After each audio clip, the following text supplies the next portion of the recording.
Welcome to Reality NSFW. I am your host, Alex Tris, covering The Challenge, Spies, Lies, and Allies, episode 16. And I'm here with Lauren Pratt. Lauren, how you doing? I'm doing great. Excited to talk about this episode. Hopefully, we bring a little bit more energy to this podcast than what we saw in the episode, because I gotta say, not my favorite episode of the season, that's for sure. Well, there's a lot of them, easy for it to not be a favorite. And, it was just like, there was nothing bad about this episode, but there was nothing amazing about this episode. It was just an episode. I feel as though this is what happens on almost every single challenge season is it gets so hyped up at the beginning and it's amazing and it's great. And then we get to the middle where it's a little bit of a lull. And then we get one or two episodes that are fantastic and kill it. And then you get towards the end and we're almost ready for the season to kind of just get to the final and be over. Right. We're very much like the contestants where it's like, the final's here. So let's just get to the final. Like we feel like we're dragging our feet a little bit, and that's sort of what just happens when you decide to have a 19 episode season. There's gonna be moments where things drag, but we can go into the beginning of the episode. We get the previously on. It's just Emmanuel before he runs down into the trenches. They're not good this year. The previously ons are not good this year. It's a shame. I feel bad for Johnny. I know that's one of his favorite parts, who sadly could not join us today, but will be back next week. Absolutely. And I think what it is mostly is last season's previous on were so good, entertaining, brought a lot of energy to them. And then these ones are kind of just, I feel as if a little bit scripted. It's basically, all right, where can we slide this in based on what was happening at that previous daily challenge? Yeah, and then we had some of those in the last season, but they still just seemed better. But, that's besides the point. We're going to move forward. So we get back into house. Kyle just won. He has his spot back in Sapphire. It's a team of him, CT, and Emmy. But we get Emmanuel to start the episode, and he's still calling Kyle a chicken. I'm pretty sure it's almost the same exact confessional that we had from him last week. He's very high on himself. Very confident. He does do very well in all the missions, but has not touched the elimination yet.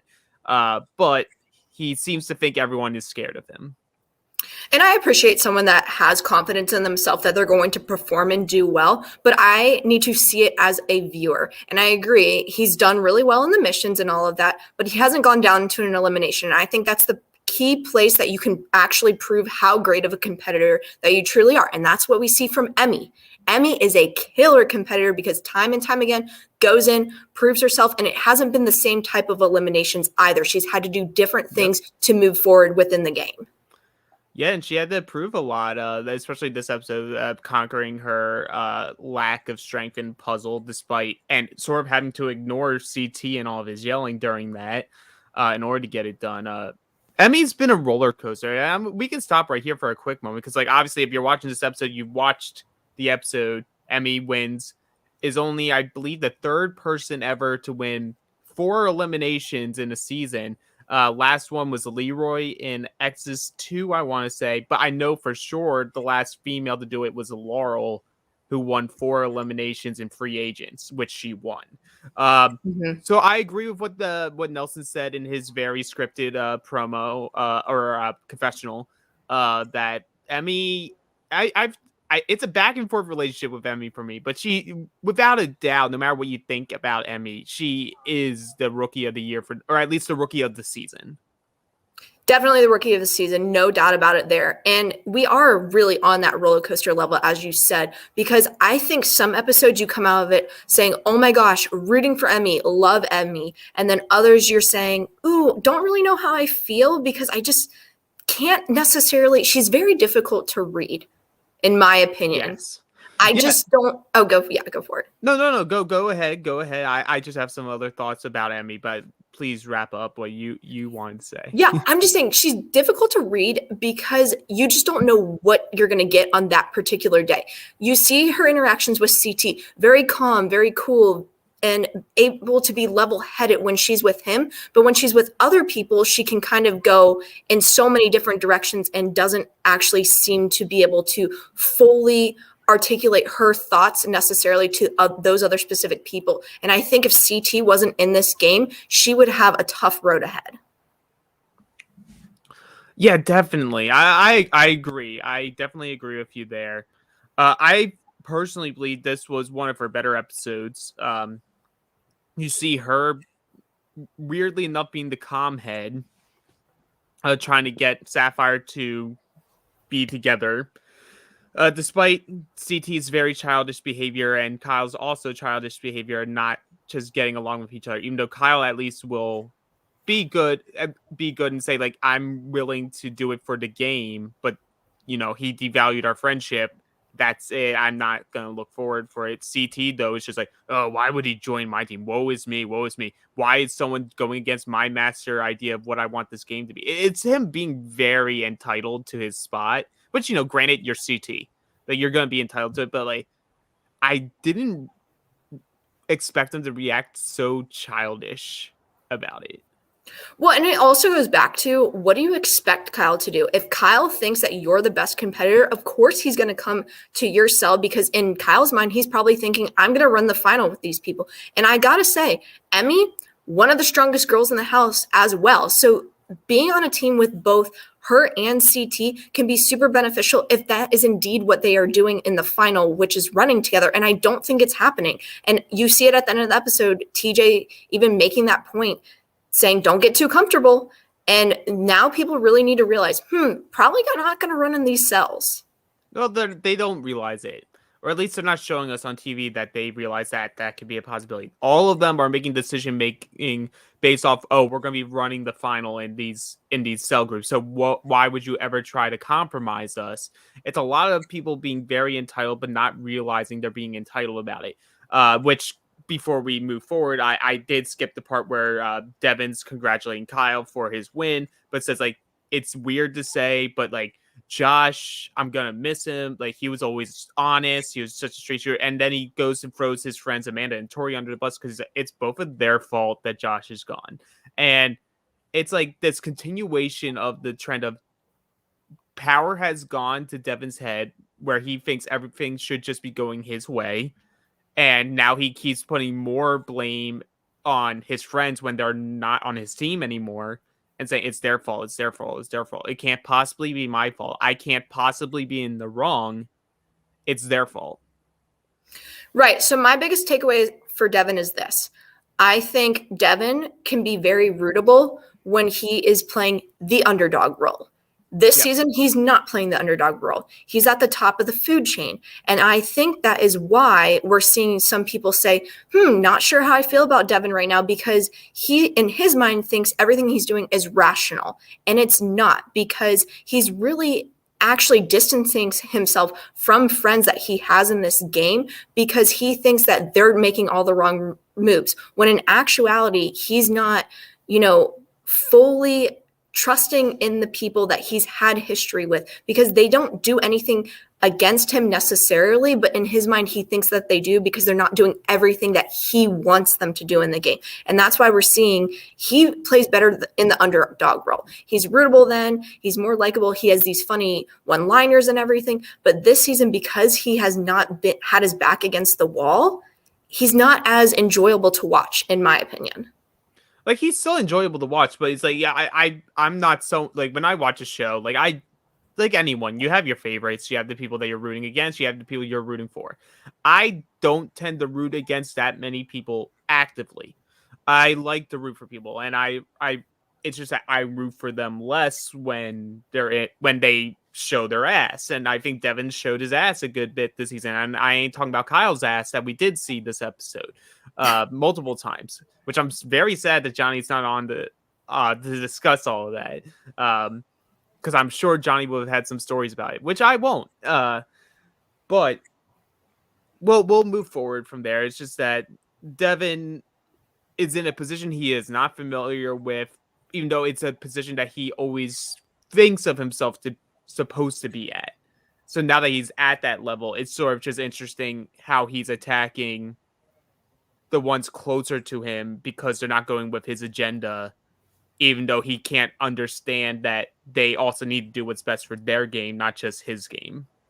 Right. And I do give him credit. I actually do think he's a really great strategist and Oh, yeah. everything. He is able to convince people to be on his side time and time again. And I definitely think people are realizing that.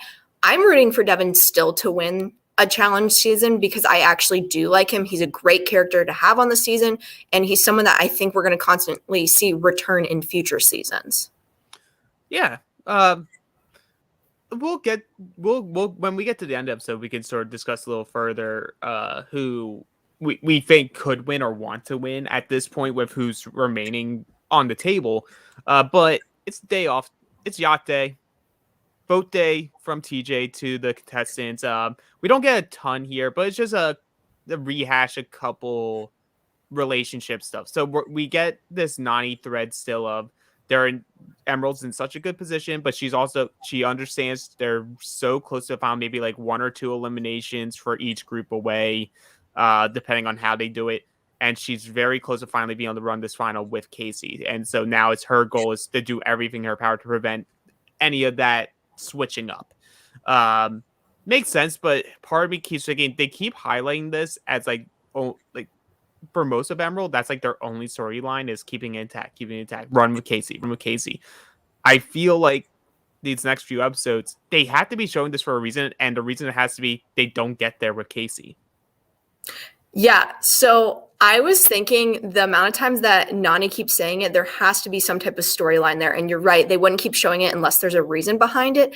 And I'm going to be completely honest. I think they're going to realize, oh, we're not running in cells. And then again, I have no idea if they are, if they aren't, but I'm just reading into the fact that I just don't see them starting off in teams running the final. I think they're either going to start as individuals or they're going to mix and match with some partners. And so by her saying that, I think A, she never gets partnered up with Casey at all, or B, Nany for some reason doesn't actually make the final.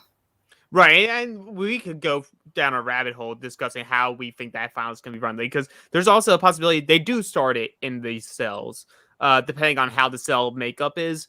I could see them be like, oh, like let's say Emerald takes another hit or two, and now it's like a 3-3-4 type of deal. I could see them be like, oh, we'll start in that, but then like based off what happens in the first part of the final, you then have people who did better get to choose who their partner is, and then you keep going back and forth that way. And that's your partner now for the second half. Because I feel they said it was like, well, one guy, one girl winner. At least I thought they said that at the beginning of the season. Maybe I'm thinking of All Stars 2.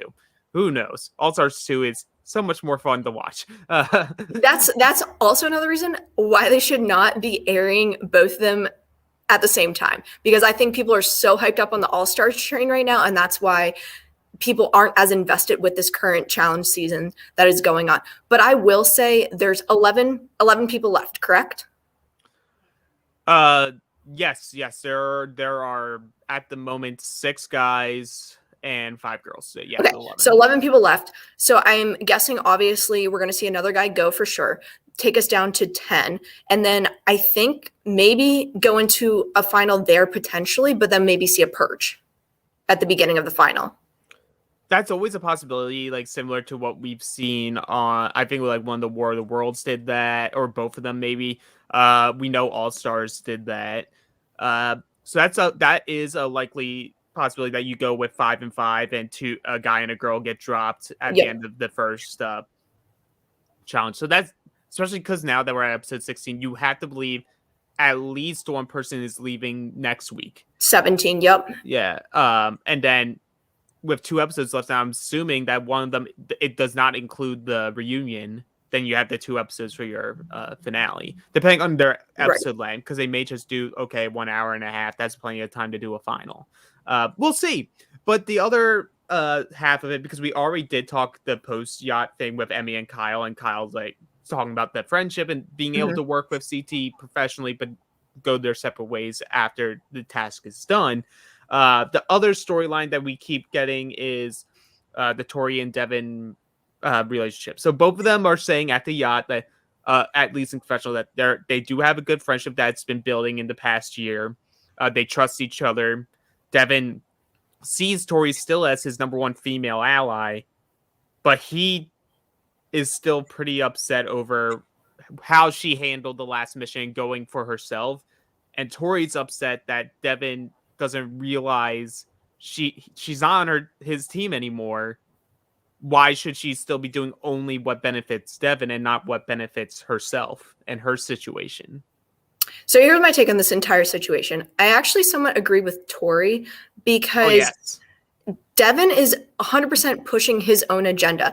And truly, if they do have a friendship, Devin will let it go because he keeps bringing it up. And I actually think Tori's trying to forget about the entire situation. And in all honesty, none of that even really matters. They're both still in the game, and they both might have to work with each other moving forward at some point because we don't know what the entire segment of the final is going to look like. And I think Devin just needs to suck it up, give Tori what she wants, just a small apology. That's all she's asking for.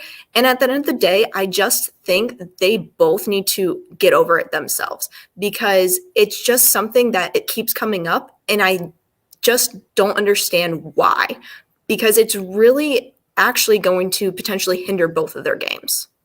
Yeah, absolutely. It's very complex. So like I also agree, like looking at it on the screen, I would side with Tori on this one, where I'm like, you can't expect her to tank her game so that her friends that aren't part of her team anymore and who allowed Amanda to take her spot or give Amanda the opportunity to take her spot,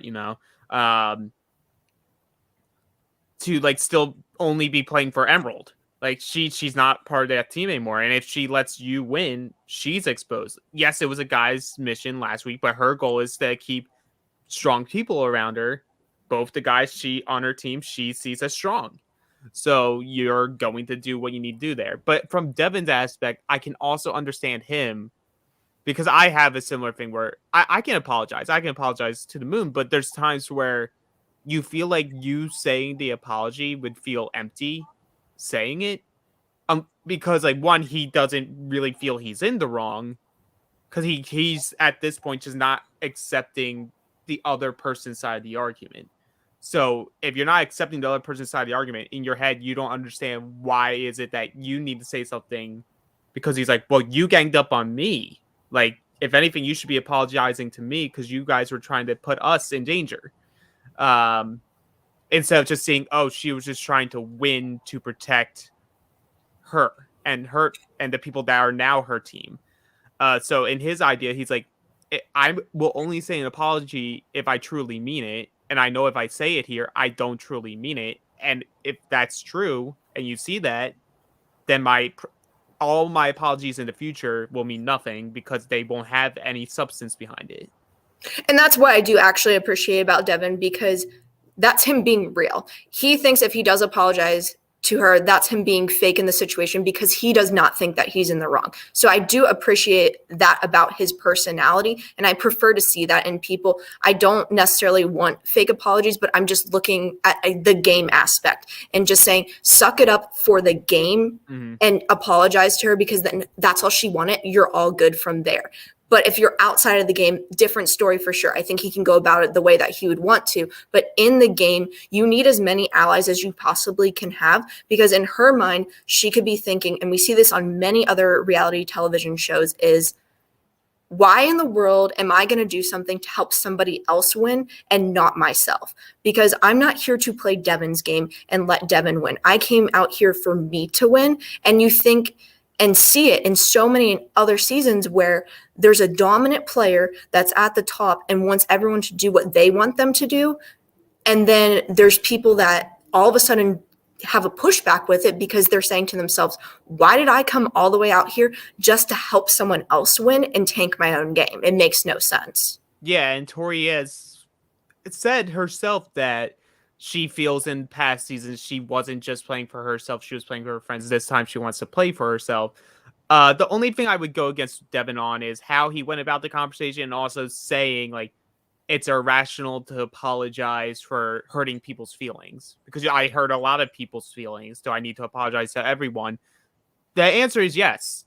Even if you don't like, and it's like I'm agreeing with you in this sense of even if you don't truly feel you need to apologize, if they're your friend and all they're asking is we can squash it if you just apologize for hurting my feelings. And I'm not even talking about the game. I'm just saying you made me feel bad. Can you just say you're sorry and we can move forward? Because I want this friendship to keep working. You say it, and then you move forward. So really, it's just both of them, or more so Devin than Tori in this instance, being stubborn. But they're both being stubborn to a sense. But that's sort of what you expect from reality people. Yeah, for sure. I mean, this honestly could have been squashed though last episode, and it keeps coming up time and time again. And I just kind of want it to be over with because they really just need to come to their senses and say, okay, we need each other for this game. We are playing a game together. We have a friendship outside of this. Just let it go because it's over a small, little, tiny thing. It's not a big deal. And Devin's trying to make it come across as it impacted the entire season and is blaming her and Amanda essentially for why Josh got sent home. And I don't agree with that. I think someone from Emerald was going to go home eventually, no matter what. Absolutely. And honestly, the overall thing, and we hear from Kyle, it's not just that they're being emotional or that Devin's being emotional. It's that he's being selfish, but not realizing that he's also being selfish. Because you hear him time and time again talking about everyone else being selfish. But he doesn't think he's being selfish. He thinks he's doing this great gesture and helping everybody, like mainly the Emerald Cell, but like he feels like he's helping everyone, so he can't possibly be playing a selfish game. Because we hear it later on in the episode, he's like, maybe all these other people are playing selfish, so maybe I should too. I'm like, you are. You actively are playing probably one of the most selfish games. That's why you're reacting the way that you are. When you're trying to make Tori feel horrible for making a choice for herself, that's you being selfish as well. But we can keep going over and over again. We're going to be rehashing the same point here. So we'll get to the next step. So we get the Big T confessional, which made me automatically go, well, she goes home. Which was her just really talking with Logan, like, this is my second chance in the game. I want to prove that I'm someone that people can run a final with, that they don't need to see me as this weak person. I can do it. I just need to show it and prove it, not just to everyone else, but to myself. And that's the thing. A lot of this season has people dancing around how to not have Big T in their cell. Yeah. And it's hard to watch because, like, the human side of you, it feels horrible for Big T and how she's treated in the game sense of like, oh, she's the weakest. We don't want her. Let's all try to push her onto someone else. Like it's just like the Nelson confessional at the elimination was gutting to me because I was like, that was the first one that I felt wasn't scripted. Yeah, that was the one that I was like, he meant that with his full chest. And he said it with such like ice cold in his voice of just like, it's her time to go. She's cost us missions, which, by the way, let me just put the record straight before we get into the mission. This mission loss officially makes it 50 straight daily losses for Nelson. Yep. He has gone 50 dailies without a win. Not everyone else. Nelson has gone 50 straight without a win. And so maybe... like, I'm not saying that he's the reason why he has lost all 50 of them, but he's the common factor. He's part of it. It's like, no, I'm not going to say like, here's what I will say about Nelson.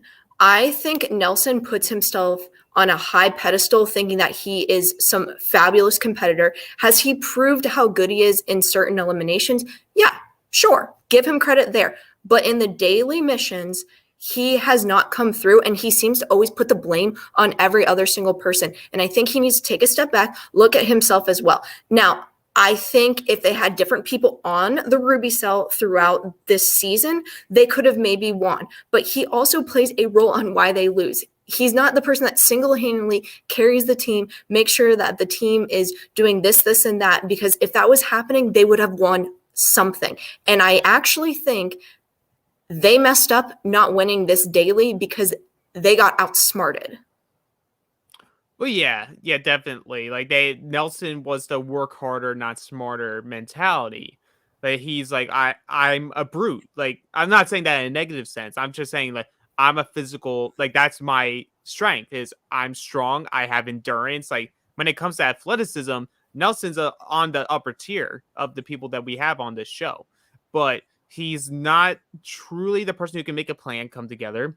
He's not the manipulator like Devin is, and what he accuses Devin of being. And he's not good at the mental comp side of the game, where like we saw he was struggling to do the puzzles or read the puzzle pieces out for that the Maverick challenge. So he has his strengths, and like in a daily like today, that strength is good, and what should be a reason why you win. And it wasn't his fault per se why they lost, but I just wanted to put that out there because everyone keeps throwing it at Big T, and Big T. I'm not saying Big T was amazing, No, but I would not say her going in the wrong car is the reason why you lost. I don't think it was the reason why they lost. I think it kind of slowed them down just maybe 10 seconds, but it didn't slow them down enough where the other team didn't have a chance to catch up to them. So that to me doesn't play a huge factor. They're going to make it seem like it did, but it absolutely didn't. It slowed them down maybe 10 more seconds there. And do we know what Nelson's elimination record is? I don't know it offhand. I would say he's an average. Like he usually does pretty well in elimination, but obviously he's not been to a lot of finals, so you have to imagine there's a good amount of losses in there too. Yeah. Plus, you have the dirty 30 where you got kicked out, or you got DQ'd essentially for his for getting in Derek's face and like almost fighting him. But granted, look, he got kicked out, but Camilla didn't.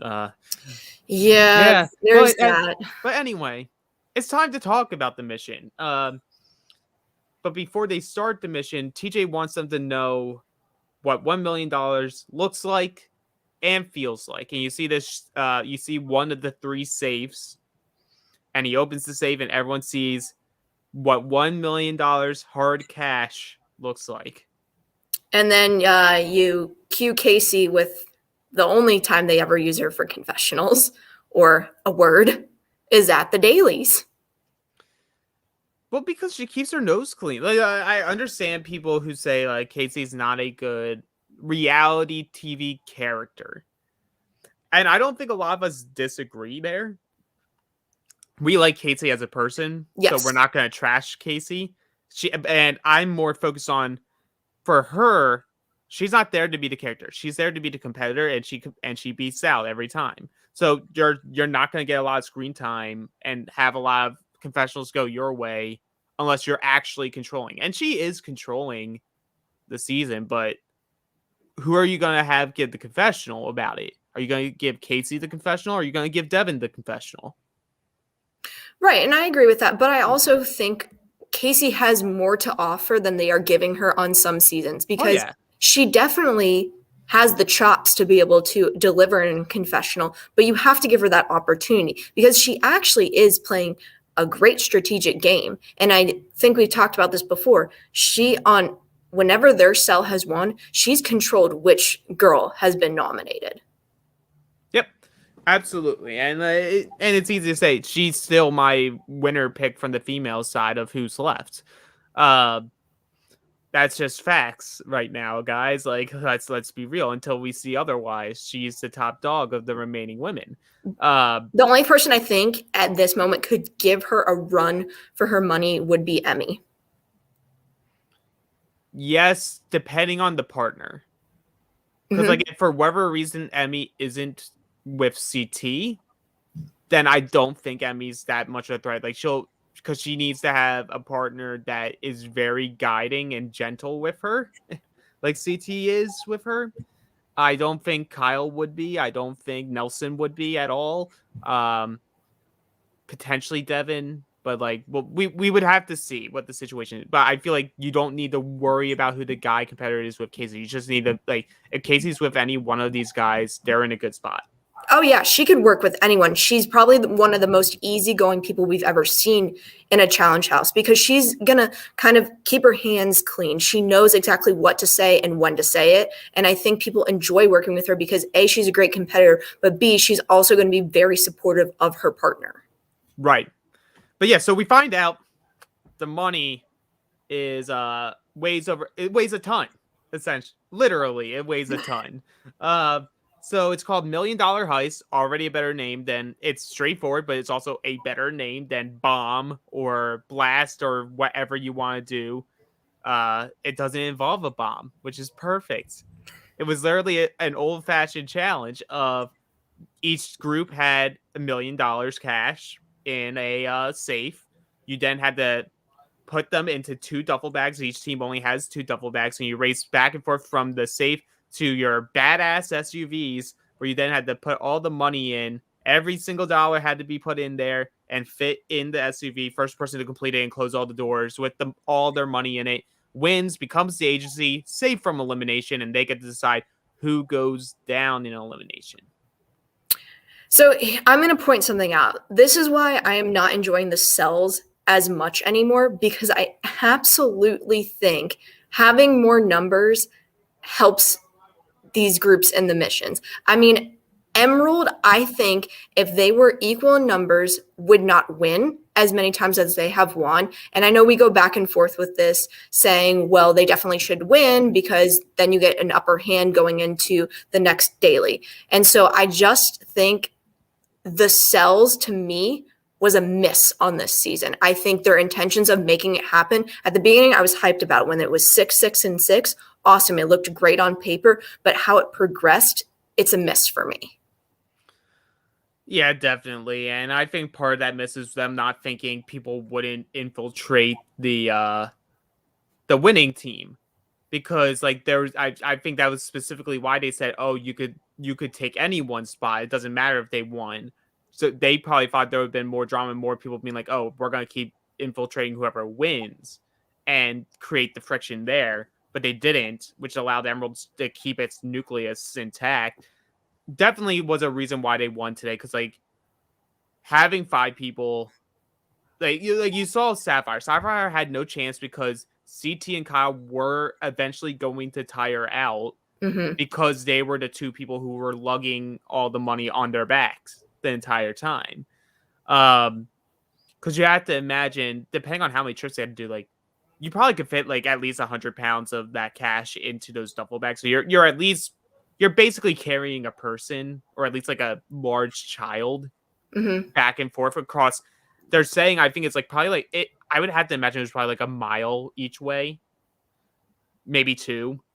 I wouldn't have made it 2 because I think that's ridiculous. You're making them run a marathon for a daily. So we don't even this had to have lasted a long time with how they were showing it. It looked like a haul, and you could definitely tell people were getting gassed pretty dang quick. And what I will say is Sapphire, no chance. Absolutely agree, because you need more hands, especially to organize the money within the duffel bags. Because what was happening with them is they would load them up, and then the only other person that they had was Emmy to kind of organize it to put more money in there. But if you had an extra hand, such as a 4th person, you would have been able to get that done a lot quicker, because we see towards the end of the daily that their safe is very, very full still. Yeah, absolutely. And you also could probably argue it's because CT and Kyle still probably aren't getting along. Even though we don't really see much of it. We just see CT like complaining constantly. I'm like, dude, another story that like get over it. Just move forward. You're one of the best players to play the game. Adjust and move. Pivot. Stop staying in this position of, oh, Kyle sucks. Kyle sucks. I'm like, Kyle's almost won multiple finals, buddy. You should be happy he's on your team and not Nelson, who loses all the time. Yeah, adapting to situations. And Kyle's not a bad competitor. Kyle's actually a good competitor, and I think CT should take it as a compliment. Kyle wants to be on your team because Kyle wants to win and thinks that you're able to win. Right. So we're going to remove Sapphire from the equation because it's really just about 2 teams and 2 different strategies. We have Ruby and Emerald going at it, 5 people versus 4 people. Ruby's strategy is do more trips, but like just pack less, pack enough, but like use our speed to get back and forth to try to cover up ground. Emerald's saying, and led by Amanda, pack every inch of that duffel bag to the brim. It will take longer to set it up, but it'll take fewer trips to transfer over.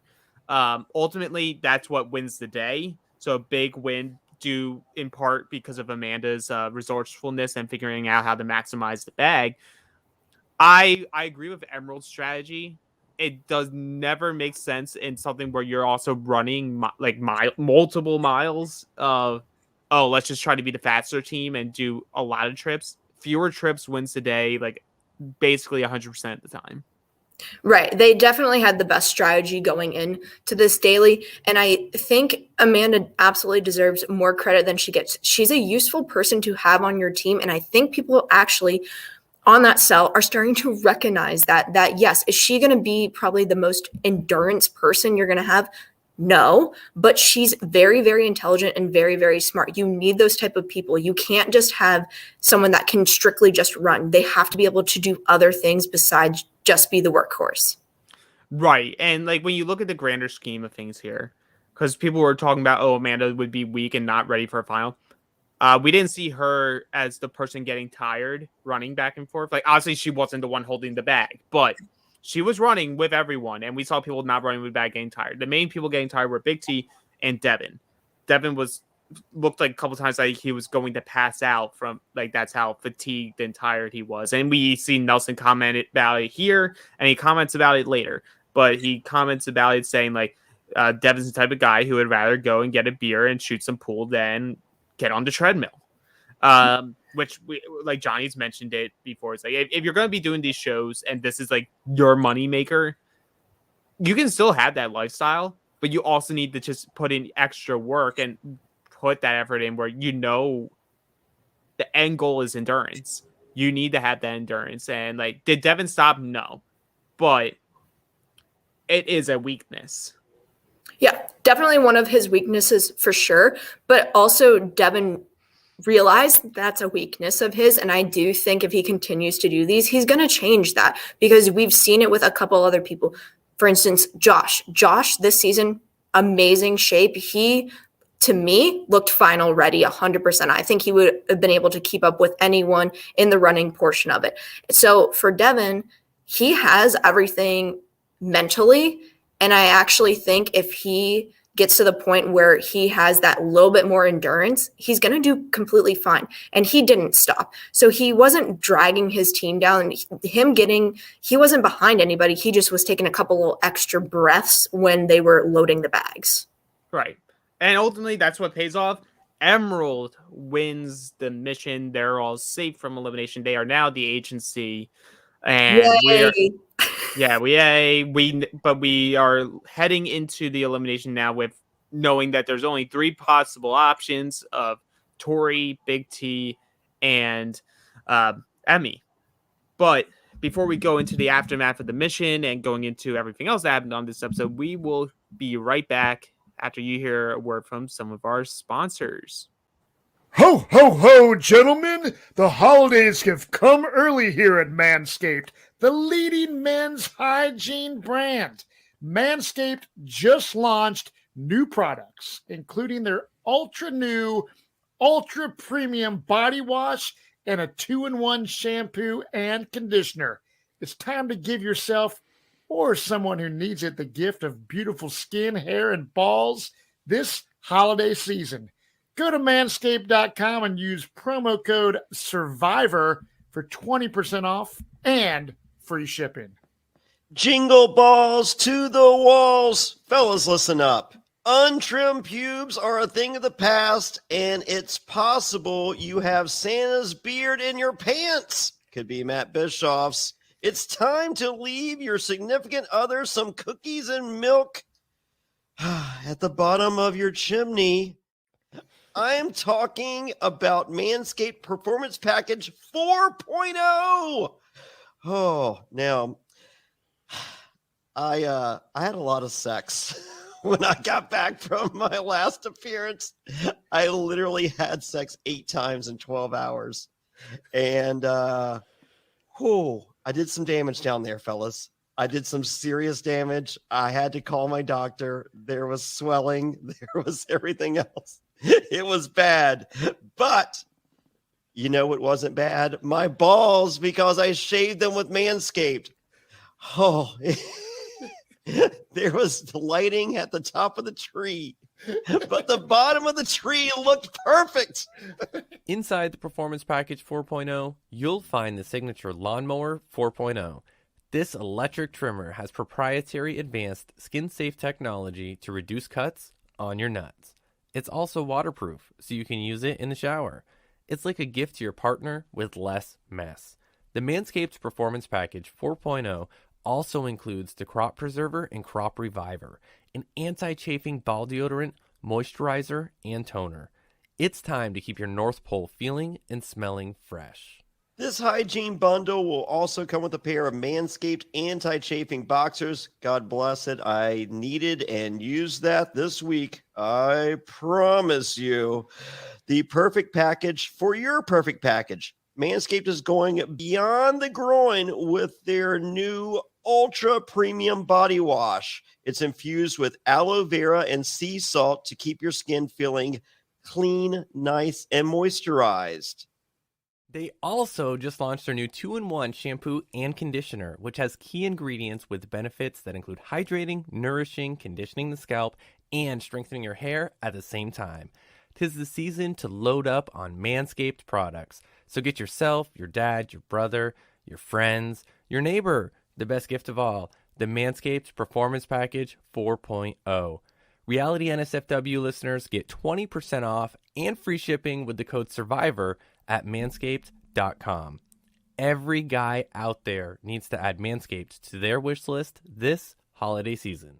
This is Santa Claus talking to you once again. Get 20% off and free shipping with promo code SURVIVOR at manscaped.com. That is 20% off with free shipping at manscaped.com, and use promo code SURVIVOR. Clean up your nuts and make Santa proud this year. We're all trying to eat better, but healthy breakfast doesn't have to be boring. Magic Spoon has the amazing flavors you love, but without all the bad stuff. And it's amazing as a midnight snack right before bed. 0 grams of sugar, 13 to 14 grams of protein, and only 4 net grams of carbs in each serving. That's only 140 calories per serving. It's keto-friendly, gluten-free, grain-free, soy-free, and low-carb. And build your own box. Available flavors to build your very own custom bundle are cocoa, fruity, frosted, peanut butter, blueberry, cinnamon, cookies and cream, and my favorite, maple waffle. Now, Magic Spoon recently brought back their 2 super popular flavors, cookies and cream and maple waffle. Thank goodness. But they're back permanently. And when these flavors were first introduced for a limited time, they sold out extremely quickly. Now, I'm here to let you know you can get them again or try them for the first time. Why? Because they're delicious and indulgent. Johnny, Magic Spoon has so many great flavors that I really enjoy, and even my kids enjoy them. We have the cocoa, fruity frosted, peanut butter. All these are really great combinations. They enjoy waking up in the morning and getting some Magic Spoon right off to start their day great before they head off to school. I think everybody listening should give Magic Spoon a try, or if you've tried them already, it's time to reorder. Let's get you some more Magic Spoon and get your day started right. Hey, when I finish a podcast late at night, the first thing I'm thinking is not sleep. It's let me grab a delicious bowl of Magic Spoon before I go to bed. So go to magicspoon.com/survivor to grab a custom bundle of cereal and try it today. And be sure to use our promo code SURVIVOR at checkout to save $5 off your order. And Magic Spoon is so confident in their product, it's backed with a 100% happiness guarantee. So if you don't like it for any reason, they'll refund your money, no questions asked. Remember to get your next delicious bowl of guilt-free cereal at magicspoon.com/survivor and use the code SURVIVOR to save $5 off. Thank you, Magic Spoon, for sponsoring this podcast. And we are back after some great ads. It's Black Friday. Use these deals. They're great. But we are also back with a Scottish party for Kyle, his 29th birthday. They have a great time. Kyle shows his ass. It was nice seeing Kyle and everyone just enjoying themselves, separating from the game for a bit, and also for Kyle, who just seemed like a little bit down the last couple episodes, getting a chance like to see like, okay, past the game, like at least these people are at least faking to like me now. Yes, everyone was there letting loose a little bit. You even had the line dancing. Everyone seemed into it and just having a good time. And I think that is sometimes something that they need to have. You have to just separate the game for a moment, have some fun, because at the end of the day, no one actually genuinely hates each other on this season. People just have their little tiffs here and there, but there's not any big, huge vendettas like we've seen on seasons past.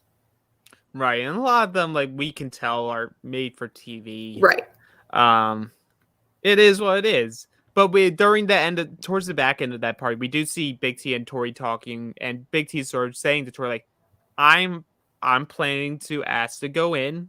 I feel like I need to prove to a lot of people that I deserve to be here, and most likely, I would end up saying Emmy, and I want to infiltrate Emerald. For Tori, she's perfectly fine with that scenario because it doesn't involve her. And, if I ain't going to elimination, why should I be stressing?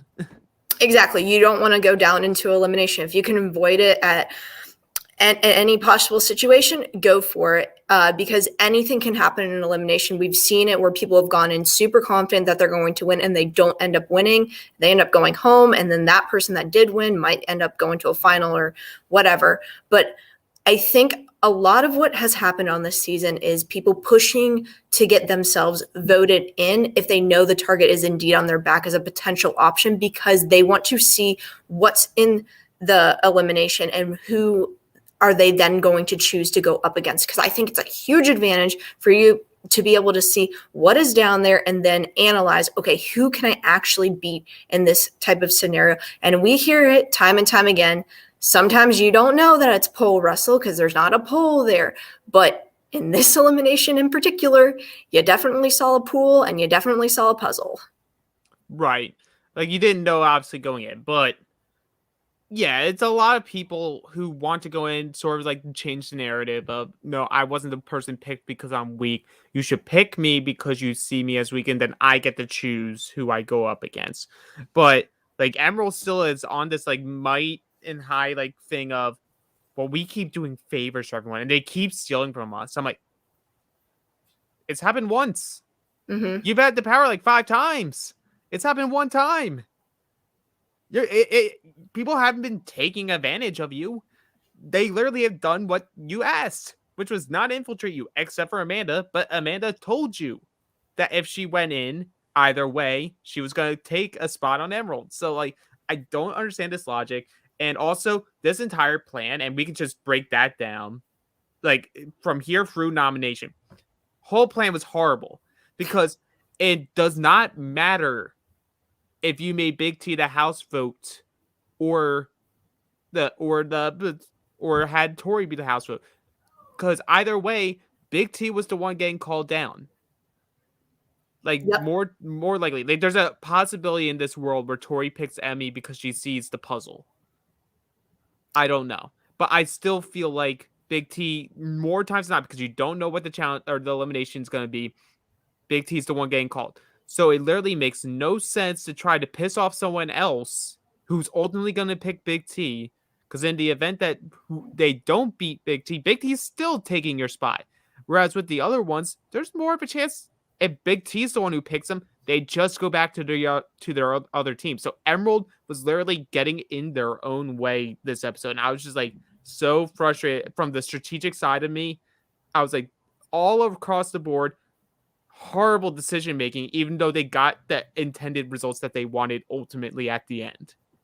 It shouldn't have even been a decision. Big T needed to go in no matter what, because as you just said, everyone's going to pick her regardless, unless they just see something where they said, all right, I'm going to take the other person out because I think it's a good time to take out a huge competitor. But if you're that close to a final, there's no way you do that because you ultimately want to get there. You could make a mistake, pick the wrong person, send your ass home, and you don't want to do that. And I think with Big T saying, and they're taking it as a threat, that she's going to infiltrate their cell, her getting picked by somebody else to go down, she's still going to do the same exact thing. And as you said, your biggest hope is just that the other people get selected by Big T and go back to their cell, which you knew that Big T was probably going to not pick Tori, do what she did, selects Emmy. Emmy wants to be with Uncle CT. She does not care about any other person on this cast. She wants to be with CT time and time again. So there's no way she's going to come over to your cell. And so it didn't even need to be this big whole dilemma. The Devin and Tori situation didn't need to happen again with each other. And I just think the fact that that did happen is going to continue to make Tori question what Devin's true intentions are moving forward this season. Right. And we see that here when Devin approaches Tori after they have this Emerald meeting, and Amanda brings up, you should just put Tori in. If you're that afraid of making Big T the household, then you put Tori in, who will pick Big T, and then she will win, and we'll see what happens. Even though it almost seemed like they were all talking as if she would just come back to Emerald and take Amanda's spot. Devin's towing around saying that the threat of Big T saying that she'll infiltrate Emerald, and he's like, we keep giving people what they want and all that, and Tori's like, cut the bullshit. Are you trying to ask me if it's okay that you guys vote me in as the house vote? Because I'm not cool with that. And say I do go down there and I do win and I do come back to you, you guys all just threw me in. How can I trust you guys? You guys put my life in the game on the balance because you guys are scared that Big T's going to win an elimination. And what happens if I lose? Then I'm gone. And she still does it. Exactly. And that's the thing. If I'm sitting in Tori's shoes, I'm saying you're literally kind of have my game in your hands at the moment. You put me in, say I go up against Big T, happen to lose or something. Guess what? She's coming over, making your side weaker. And you put me in a situation that I never wanted to be in. And I do think if Tori would have been the selection, she goes in, as we said, picks Big T. I do think, yes, goes over to Emerald, takes Amanda's spot. Well, yeah, their cell gets stronger with that, but you don't need to put Tori in for that to happen. Let Big T have the choice. If she picks Emmy, great. That's what she did. And you still got what you wanted. No one infiltrated. Say Big T does pick Tori in that situation. Okay, Tori's probably going to win it. And then Tori's going to come over to you and get rid of Amanda, who you've been talking shit about this entire time. Right. But yeah, now it's time for nominations. Obviously, all the girls give their pitches. Emmy's I would prefer, or really, we didn't hear from Tori, but we hear from Emmy say this would be her fourth elimination. She's willing to crush bones and skulls to get to this final, but she would prefer not to be the house vote. Thank you. And then Big T gives her pitch of, I would like to be picked by you guys. If I win, no offense, I'm gonna be joining your team, and I'll be taking Amanda's spot. And then that starts the debate of them trying to be well, just because you come over here doesn't mean you'll win, which first off, bullshit, because you have more people. But it then leads to the argument of, is this game or is it personal? And Devin goes, well, we're not making a personal decision here. This is all based on our game, because was it personal when two teams ganged up against us? Was that game where that's personal? And CT and Tori were just nope. We're not having this bullshit, Devin. You guys can't throw that in our faces when every single time you keep attacking Ruby. Every single time you win, you attack someone from Ruby, you attack someone from Sapphire, you attack someone. You've been hitting us. What do you expect us to do, to crawl over and die and just let you guys waltz in? That's not going to happen. And it's just, again, we hear from Tori and we hear from CT and we hear from Kyle, Devin's letting the power get to his head. He's being more emotional and he keeps attacking his close friends. Exactly. And two, if you want to go back to that scenario where Ruby and Sapphire teamed up, how can you blame them? Because Emerald has more numbers and they want it to win. They're trying to do anything possible so Emerald doesn't have the power in that type of situation. And so they're just using, this is what we were told the mission was. That's what we're going to do. And I'm not going to just give it to a cell. You can't just give it to the Emerald Cell time and time again. Clearly, you haven't been able to win any other ones really. So you have to figure out different types of strategies. So Devin bringing that up is not relevant at all because you have to factor in they're doing what they can to win that particular daily mission. It has nothing to do against you. And I guarantee the way Devin's mindset is and the way that he thinks, if he was in that situation playing the underdog role on a different cell, he would have came up with that strategy and said, guess what? We can have the numbers. Let's team up here, make sure this cell doesn't win so one of us can win. I guarantee he would do the exact same thing, but because it impacts him and he thinks people are coming for the top dogs, then he has something to say about it. Right. The votes are then cast, and Tori gets her way. She was able to, I guess, convince Devin in their previous conversation and through deliberation there to get everyone on board to just throw Big T in because really, as we said, end result, it's pointless because most likely 99 out of 100 eliminations, the person is going to pick Big T to go up against. So Big T was compromised. So, but I do like to see, before we talk about the Emmy Emmanuel thing, I do like seeing that it seems the issues between Tori and Big T, more so what Tori towards Big T, have been squashed. Which I liked seeing from a friendship building aspect. I liked that.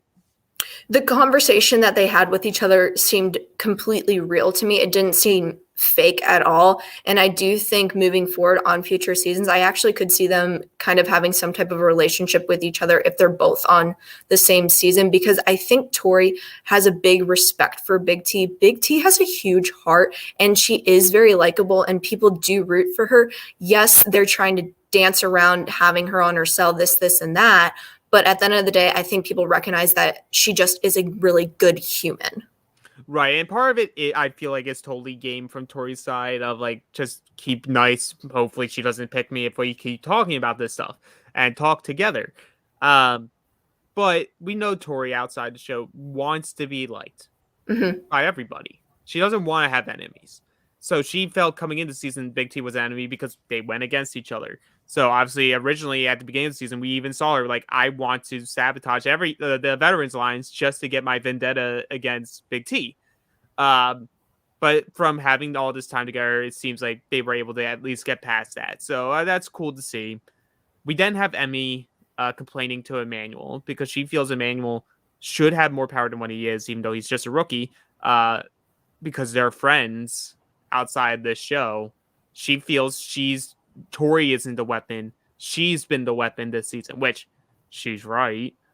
She's like, she's been played by these, like a lot of these veterans very hard and like convincing her to consistently go down in elimination and taking out people for them because they know like every single time she'll just go back to Uncle CT. So no harm, no foul. She will get the job done. She goes to CT. She doesn't infiltrate us. It's perfect. But she's getting pissed off about it now because she's like, I just feel like I'm being used. You're my friend, and you chose a girl that you're hooking up with over me.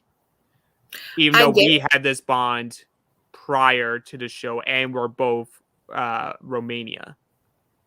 I get where Emmy's coming from, but she's giving Emmanuel a little more credit than I think he deserves. I don't think he really has much pull in his cell because of all the people, like we've already talked about, who has really been dominating the conversation to get what they want done on the men's elimination, on the girls' elimination. And it's not Emmanuel. He's just kind of there, in my opinion. He hasn't brought much to the table on this season besides hooking up with Tori. And I do think that is simply going to be a reason why he might get asked back because of the Tori and him relationship. If that continues to progress, no idea. I don't really keep up with the relationships because I don't really care that much.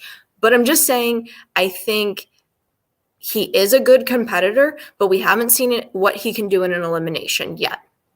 Right. And like, say he does go in elimination and loses his first one. That's not saying he's a bad player, but I'm just saying like he's talking very highly of himself, and I feel like storms are coming. It's just a matter of who ends up going against him before this final. Is there a rookie versus rookie thing? Logan has experience down in the elimination. Maybe it's those two down there. Logan gets the upper hand, wins again. Or you have all these veterans now. Kyle's very strong in elimination. CT's very strong in elimination, or at least used to be. He doesn't go into that many eliminations anymore. And the last one he went in, he was very out of shape. Devin can hold his own in eliminations, especially if it's a mental one. He will almost assuredly have the upper hand in it. It'll be very interesting to see. But it's time for the elimination. Big T goes down. They see the water. They see the puzzle. Tori's like, please, for the love of God, I don't want to be picked. Thank God I wasn't picked by the house or by the agency. And Big T decides to choose Emmy. Emmy feels it's because they don't think I'm a good swimmer. They know I'm not confident in puzzles.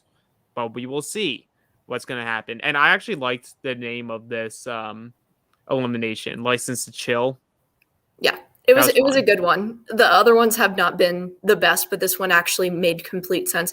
And what I will say by Big T picking Emmy, I actually think Big T does make the right choice based on what the elimination is, for sure. Well, like there's a lot of factors in this. Like I feel part of me feels like in theory, she shouldn't have cared who she went up against between the two because both of them aren't comfortable in puzzles. But she probably just has more of a relationship with Tori than she does with Emmy. So she's like, I'm willing to see Emmy go. So do you want to know what I think factored in the most? The pressure. Because we've seen a little bit where Emmy is not the best in pressure situations. Mm-hmm. And I actually think Tori has the ability to stay more calm and cool and collected in an elimination type of scenario. And I think Emmy being a rookie, yes, she's already won 3 eliminations, but she hasn't done it where she's had to complete a puzzle on her own. If she got flustered, and you know how Big T is, Big T can remain very calm. And if Emmy kind of got in her own head, maybe Emmy wouldn't have been able to complete the puzzle. Right. But yeah, so it's License to Chill. To each, there's 2 giant pools that are just filled with ice. So freezing temperature, cold, and puzzle pieces that will combine to make up a square. When TJ says go, they race into the pools to dunk under, get to the other side, hit a bell, come back around, start working on your puzzle until TJ hits the air horn, where you have to stop what you're doing and go back into the pool, hit the bell, and that process keeps going until someone completes the square puzzle. I liked the elimination. I think it would be a brutal one to go through. Hopefully it wasn't cold temperatures outside of the pool. That would be a rough one. But we do see both of them like struggling a little bit. Like Big T seems more confident with the puzzle, and you could tell no one's rooting for her. Everyone's sort of rooting for Emmy to win. CT's trying to shout at instructions to her, which I think could be helpful in some cases, but in other times it's like what Amanda said. It's like sometimes you just have to shut up and let her sink or swim. Like let her win on her own. Like let her figure it out because she is figuring it out. I think it honestly distracted her a tiny bit because if you have someone, I think CT was yelling the entire time, telling her where to move things. And I think maybe if she kind of analyzes what the puzzle is going to be, what it's supposed to look like, and he's analyzing from above, completely fine, and maybe giving, little tidbits here and there. But if he's screaming at her the entire time, then she's having to think through her own head what she needs to do, but then also thinking about what someone else is saying from above and having to factor in, oh my gosh, do I move it here? Do I move it there? Because it can become very, very distracting having to process someone yelling at you, but also you trying to think through what the correct puzzle is. Yeah, add on to that the fact that you just dunked yourself in an ice bath. Yeah. So you're freezing. Your body is probably trying its best to heat up so it doesn't shut down. So your thoughts are also going towards that energy instead of being focused up here to think. It's being used to try to warm up your body. So it's a lot harder. Like that's why some people be like, "Oh, this doesn't look hard." Like people should be able to do this easily. Like getting the pieces together is going to be its own difficulty, but that's a puzzle. But like it shouldn't have an impact. It has an impact, but right. we do see Big T makes an error. She doesn't use that long piece that CT said you needed to put in first. So she can't figure out how to do it. Emmy does wins her 4th elimination. As we said earlier, I believe it ties Leroy and Laurel for most elimination wins in a season. And she's among 7 people to have won at least 3 eliminations in a single season, going with I know 2 of them was the West Casey pairing of Fresh Meat. I forget who the other 2 are, though, unfortunately, but not off the top of my head. But it's big ground to stand on. Like, yes, not all of them were individual, but 3 of them were. Were some of them easier for her to win? Yeah, but they, like you said earlier, they were all not the same. Mhm. They were very different styles. She did physical, she did a partner, she did a puzzle, and she did like a endurance and accuracy one. So, elimination queen of the season, Emmy, did it for Romania, did it for her grandmother, did it for her mother. We didn't. I'm happy that they cut her off after the first part of her screaming. We've heard it twice already, or at least 3 times. I didn't need it 4th time. Love you, Emmy, but I'm good. I totally get it. I mean, it's an incredible stat to have, especially it being your first season. And if she does continue to come back, I do think people are going to be fearful about calling her down to compete against an elimination. And that's something, if you can make people have that fear of going up against you, that is very beneficial because it helps you get further along within the season. And that's what we're seeing with, I'm not comparing her to CT, not at all, but I'm just saying that's what we're seeing with this season. No one wants to call CT down. Therefore, CT is basically getting a free ride going all the way to the final because I don't think anyone's going to call CT down amongst the guys if they do lose in this next one because they're going to be fearful that CT is going to knock them out right before the final happens. So I think CT is going to coast into another final yet again. Props to Emmy because that elimination, in my eyes, is no joke. People don't realize the shock it does to your body jumping in that ice. It just takes your breath away. And being able to then fully go and process how to complete a puzzle, hats off to her. So we're just going to see what happens. I do think moving forward, Emmy has a strong chance to perform well if she does indeed get through the final. Right. So Lauren, because I very much covers the episode, we all know Emmy goes back to Uncle CT. Shocker of all shockers. Right. Big T's gonna keep working to improve herself.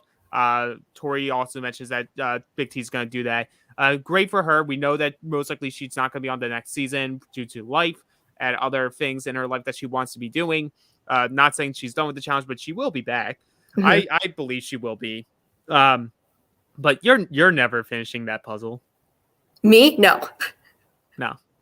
Lauren, the puzzle, not the opposite of a puzzle queen. I Not could do your the forte. swimming part. The swimming part I have no problem with because I've been in ice and all of that with, sports and all that. The puzzle, absolutely not. I probably would have, had the wrong piece in there at the beginning and just it never would have come together. Yeah, the ice part would only be a factor, not the actual like going through it, but the aftermath of like trying to do something while you're just dripping from ice would be the factor for me because I'm not bad at puzzles. I'm not the best at puzzles, but I would say I'm above average, and I would have figured it out eventually. It just would be interesting to try some of these. I like that's the one thing about the challenge. You always see these, especially the eliminations, because I ain't a runner. I would never be on the challenge because I can't run long distance for shit. But I do have endurance and other factors. And these eliminations are always something where I'm like, oh, I think I could do this one. I could do this one. Let's see how fast I could do it. It would be fun to do. But I agree with you 100%. I would love to run a final because I know I could do the endurance aspect of the running. That's Right. my bread and butter right there. I'm a runner. I have that. I have the speed and everything. Now, so we should be paired up. You'll get me to do some running, and I'll get my endurance up, and I'll help do all the puzzles and mental work. yes, we would be fabulous partners with each other, and I'm sure we would bicker like hell too. Yeah, so you can be the Casey of the group. I'll be the Devin, except I won't be as much of a jackass to my friends about it. But that does wrap up this week's episode. Only a few more left, folks. We are getting down to it. We do thank you all for still following along the journey and choosing us as your venue. If you want to be more involved and help contribute to make this podcast better, become a patron at adfreeNSFW.com. That is adfreeNSFW.com, where you'll get to be able to join the secret Facebook page. We have multiple tiers. Some tiers you will get signed autographs monthly from previous contestants of Survivor, Big Brother, The Challenge, all reality TV, as well as some secret patron exclusive podcasts from Matt Bischoff and Johnny Fairplay. They do a Q&A with the patrons. Patrons can ask anything and everything, and boy, do they ask anything and everything. It's their favorite podcast to do every week. And they're also covering Australian Survivor, where they are finishing up Australian Survivor 2018, and will be soon going to 2019. And if you want to follow along and when you become a patron, guess what? Australian Survivor 2019 through 2021 are all on Paramount Plus for you to watch along with Johnny and Matt as they go week by week covering the episodes. Obviously, we'll be back on Wednesday to cover season 41 of Survivor. That's also getting towards the end game. It's last night's episode I recommend watching. It was a great 90-minute podcast covering probably, I would say, the best episode of the season so far. Wouldn't you say, Lauren? 100%, in my opinion, best episode of the season. And if you want to hear more about that episode, I will be back tomorrow afternoon at 2:30 p.m. with the Deep Dive podcast with Alex Rubino. And we will also be joined by special guest Brian Corden from Survivor Guatemala. So going a little bit back in time here, super excited to talk with Brian. I know he has a ton of takes about this current Survivor season, so he's going to be a great guest to chat with. And also, if you're looking for the Challenge All-Stars coverage, we are going to be back Monday afternoon, 4:30 p.m. Myself, Alex Trias, and the great Johnny Fairplay to break that down. Might I say, so far it has been quite a season. Only 2 episodes in, but super enjoyable. Cannot wait to talk about episode number 3. Yes, absolutely. And stay tuned and make sure you're watching along with that coverage, because we will have guests on throughout the season, former contestants and maybe current contestants. Who knows? We may you'll never know with Reality NSFW who we're able to pull and bring in to talk these episodes, but you want to make sure you are following along. So if you're following on YouTube and you aren't subscribed, press that subscribe button. Click that bell for all notifications so that you are aware whenever new podcasts are going out live, so that you can chat along in the chat with us. Salty Paul, best episode, but it is not the worst season ever. That's a lot of hyperbole. You know my thoughts on that. If you watch the podcast, I'm very high on this season. As am I, but we are in the minority with that one, I can assure you. No, we're not in the minority. It's always the vocal people that are the minority. And if the vocal people are saying it's the worst season ever, it is not the worst season ever. But with all that, thank you all for joining and listening in. We will be back next time. We'll be back at our normal time of Thursdays at 4:30. And with that, good night, everyone. And here's some final words from more of our sponsors. Take care, everyone. Lucy Nicotine is a company founded by Caltech scientists and former smokers looking for a better and cleaner nicotine alternative. Finally, tobacco alternatives that don't suck. Researched and developed for 3 years to be made for people, not patients. Lucy has created a nicotine gum with 4 milligrams of nicotine that comes in 3 flavors: wintergreen, cinnamon, and pomegranate. Lucy also has a lozenge with 4 milligrams of nicotine in cherry ice flavor. Each and every flavor actually tastes great, and it's convenient and discreet. Products can be enjoyed anywhere, on flights, at work, on the go, or even in the gym. I am so happy that Lucy is sponsoring us. Ever since they came on board, I have gotten no less than 5 of my friends transitioned over to Lucy and put their cigarettes down.